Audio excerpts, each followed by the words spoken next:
నిర్గమకాండము 12వ అధ్యాయము 11వ వచనము. పస్కా బలి. ఇక్కడ ఒక మాట రాయబడింది. ఏమనుంది? పస్కా బలి. పస్కాని దినమున, పస్కా అనే పండుగ ఏమిటంటే ఒక గొర్రెపిల్లని వధించిన దినమది, ఒక గొర్రెపిల్లని బలి అర్పించిన దినమది.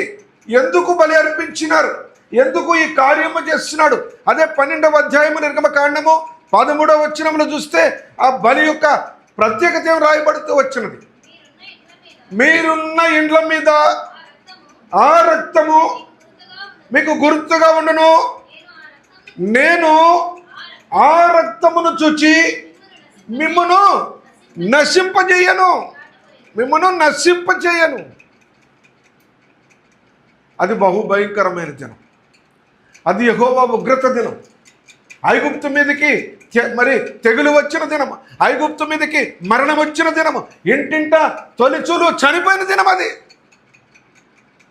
ఆ దినమున మీరు ఒక పస్కా దినము అని పేరు పెట్టి ఆ దినమున ఒక పశువును, ఒక గొర్రె పిల్లను మీ ఇంటి చొప్పున, మీ కుటుంబీకుల చొప్పున వధించి దాని మాంసమును మీరు భుజించాలి. దాని రక్తమును, అంతకుముందు ఏ బలిలో కూడా రక్తమును ఒలికించవలెను అన్నాడు.